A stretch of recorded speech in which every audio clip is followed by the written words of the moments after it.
Hi, good afternoon, everyone. I am Apostle Kelly Jofa Cooper, giving you a testimony of how I survived. Everyone is talking about at a young age, and I believe that most of the things that start shaping our lives are things that happen to us from a young age. Certain things that we don't deal with from then. And I could remember this thing that happened to me, and to me it was a defining moment in my life that I don't even speak about. And seeing that we are on the theme of I survived it, I believe that this is a fitting time for me to speak about this. In my teenage years, I was in a situation whereby something so dreaded I never thought would happen, happened. And in saying that, I want men out there to understand and know that when a woman or anyone says no, no means no. And because my no wasn't heard, I lived with this for years. But what was more hurtful about the whole situation is that I blamed myself, because I said if I wasn't there in the first place, then that could not have happened to me. And in thinking about everything that had happened at that point in time, I told myself, if this individual could do this to me, I could just imagine who else he could have done it to. The possibility of a lot of things happening to me just kept playing through my mind. I started to lose weight. I couldn't eat anything. I started to wear clothes from the children's section. I was like a walking drone. So thin that I couldn't see how much more that my body, my physical body, could have taken. I can remember having an encounter with the individual, and when I say an encounter, I was outside, and the individual, I saw them and my whole body shut down. I froze. And they saw that and they just walked away. A friend of mine kept talking to me about what is going on, but I couldn't speak. And she said, you know what, probably you need to come outside a little bit more. And she offered me a job to work at her establishment, or where she worked.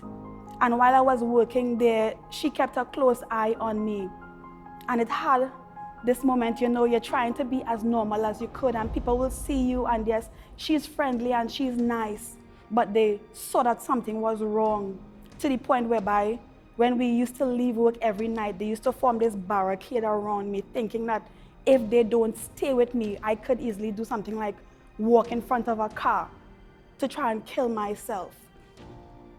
It was so terrible that they threatened to call authorities on me, because they saw me as a threat to my own self. And it's in that moment where they took me to the hospital, and what was done, and I spoke to someone about it. And in talking to that individual, it helped me a bit. And then I started to reevaluate my life, and I started to go back to church. And I was helped, yes, but at that point,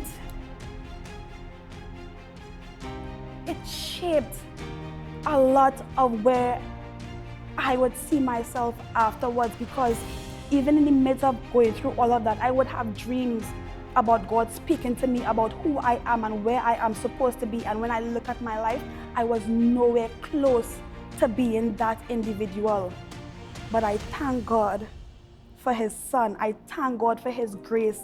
I thank God that even in the midst of that He saw it fit that I still be here, that I survived that. I am not a statistic. I am not 6 feet under.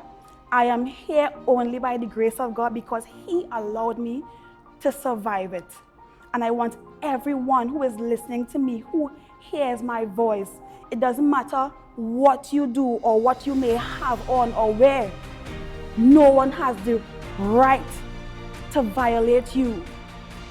When you say no, no means no. Do not think it is your fault, because it is not your fault.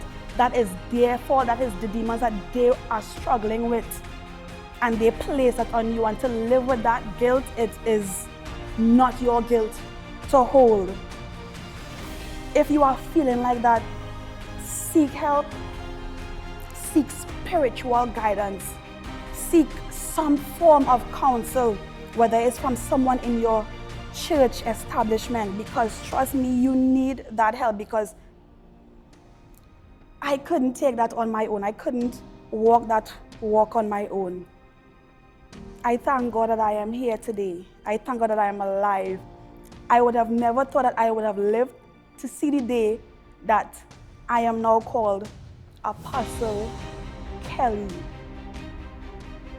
I thank God for the house in which He has placed me in, Dunamis Embassy. I thank God for the leading that He has given to His people, who was able to identify who God has called me to be. I survived it. And if I can survive it, you can. Amen.